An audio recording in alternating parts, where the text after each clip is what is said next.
प्रवचन दिवस 6 discourse day 6 ఆరవ రోజు ప్రవచనం. సాధనలో ఆరవ రోజు పూర్తయింది.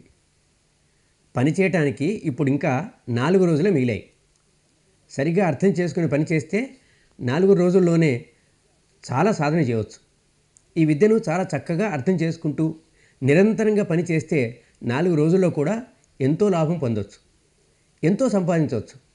కాబట్టి ఈ విద్య ఏమిటో చక్కగా అర్థం చేసుకోండి. ఈ విద్యను సరిగా అర్థం చేసుకోకపోతే మనం సాధన ఎలా చేయాలో అలా చేయలేం. సాధన ఎలా చేయాలో అలా చేయకపోతే ఈ విద్య వల్ల వచ్చే సత్ఫలితాలు రావు, రావలసిన ఫలితం రాదు.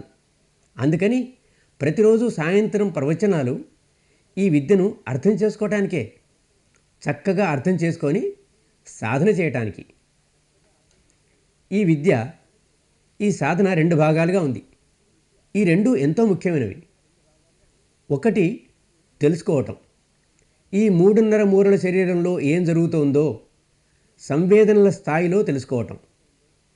రెండవది వాటిని తెలుసుకొని సమతుల్యంగా నిలిచి ఉండటం. 2 ఎంతో అవసరమైనవే. అసలు ఏం జరుగుతుందో కూడా తెలుసుకోకపోతే దేని పట్ల సమత? అలాంటప్పుడు అది పై సమతే అవుతుంది. అంతర్మనసు యొక్క లోపల వరకు ఆ భావం వెళ్ళదు.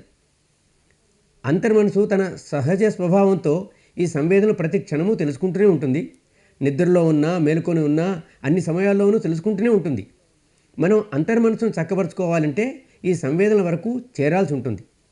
అంతర్మనసు ఏ సంవేదనలు తెలుసుకుంటుందో వాటిని మన చేతన చిత్తం కూడా తెలుసుకుంటూ సమతలో ఉంటే అప్పుడే కదా లోపల వరకు సమత. ఎలాంటి సంవేదన కలిగినా దాన్ని అనిత్యమని అర్థం చేసుకుంటూ పోవాలి.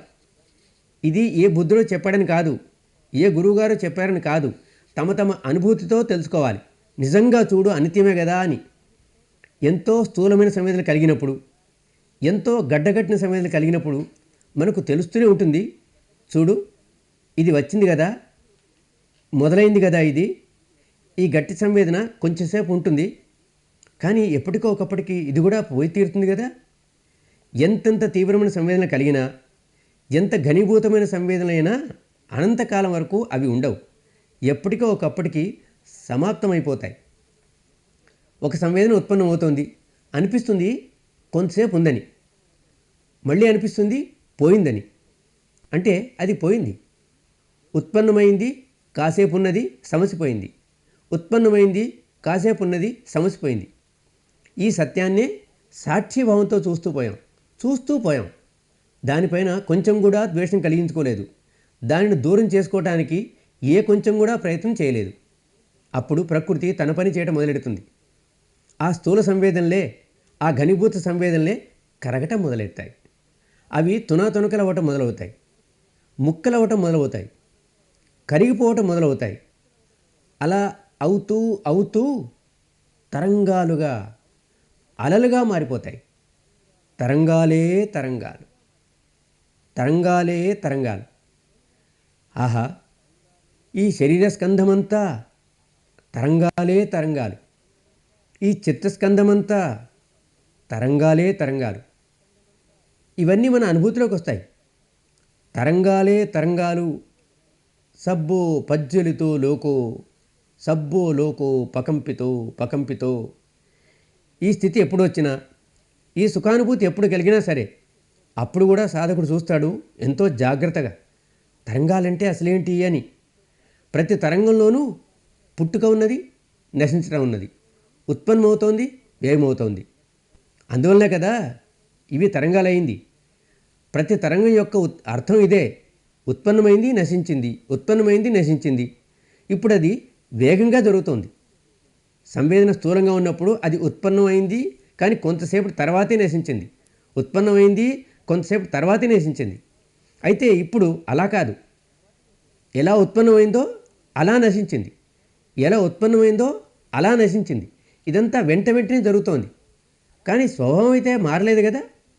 దుఃఖ సంవేదనలు వచ్చినా అదే స్వభావం, పుట్టడం, నశించడం. అలాగే సుఖ సంవేదనలకు వచ్చినా, సూక్ష్మ సంవేదనలు వచ్చినా కూడా అదే స్వభావం, పుట్టడం, నశించటం. మరి ఈ సంవేదనలు ఏమిటి?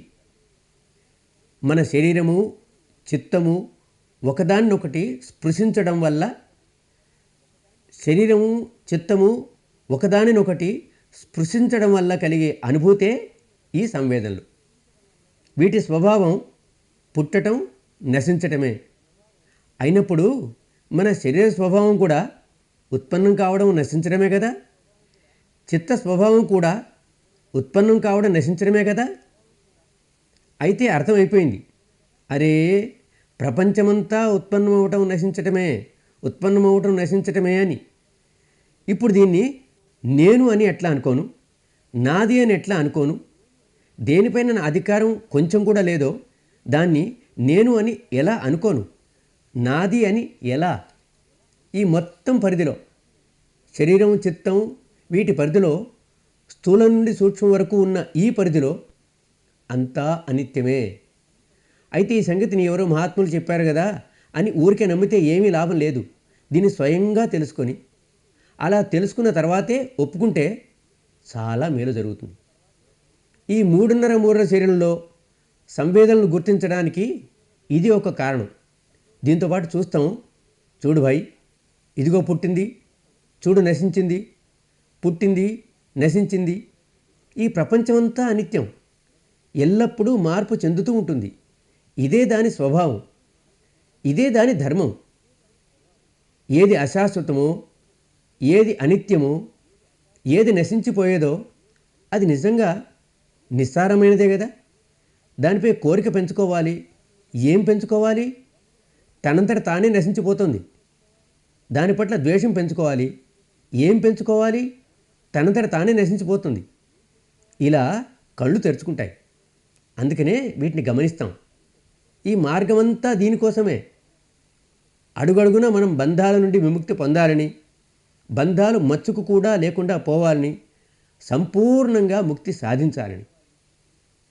ఈ మార్గాన్ని అంతా కొద్ది మాటల్లో ఎలా చెప్పాడు చూడండి. యతో యతో సమ్మసతి ఖందానం ఉదయభయం లభతి పీతి పామోజ్జం అమతం తం విజానతం. యతో ఎప్పుడెప్పుడు ఈ 3.5 శరీరంలో ఎప్పుడెప్పుడు మనం ధ్యానం చేశామో అప్పుడు ఏం దొరికింది? ఖందానం ఉదయభయం. ఉదయవే పుట్టడం, నశించటం. అన్ని స్కందాల్లోనూ, శరీర స్కందంలోనూ, చిత్తస్కందంలోనూ, ఈ రెండింటి కలయిక వల్ల ఏర్పడ్డ ఈ జీవన ధారలోనూ ఎక్కడ చూస్తే అక్కడ ఉదయవే పుట్టడం, నశించటం. ఎప్పుడు పని మొదలెడతాడో సాధకుడు అప్పుడు ఎంతో ఘనీభూతమైన సంవేదనలు, స్థూల సంవేదనలు కలుగుతాయి. ఎక్కడో నొప్పి ఉంది, ఎక్కడో తిమ్మిరిగా ఉంది, మరెక్కడో నొక్కినట్లు ఒత్తిడి ఉంది. ఈ ఘనీభూత సంవేదన చాలా స్పష్టంగా తెలుస్తుంది. చూడు, ఇది పుట్టింది, కొంచెంసేపు ఉన్నది, ఇక నశించింది, ఉత్పత్తి అవుతోంది, నిలిచి ఉంటుంది, కానీ చివరికి నశిస్తూనే ఉన్నది. కాబట్టి పుట్టడం, నశించడం వేరువేరుగా తెలుస్తాయి. ఇలా స్పష్టంగా తెలుస్తుంది. కానీ సాధన చేస్తుంటే, ఎలా చెయ్యాలో అలా చేస్తుంటే, అంటే సమతతో ఏం జరిగిందో, ఏం జరుగుతోందో మనం దానివల్ల స్పందించడం, మనం ప్రతిక్రియ చెయ్యం. అలా మనసును సమతలో స్థిరంగా నిలిపే ఉంచాం. అప్పుడు మనసు చాలా సూక్ష్మంగా తయారవుతుంది, ఇంకా సూక్ష్మంగా అవుతూ పోతుంది. అప్పుడు చూడొచ్చు, ఇవే ఘనీభూత సంవేదనలు తమంతట తాముగా ముక్కలై విడిపోతాయి. కరిగిపోవటం మొదలైంది.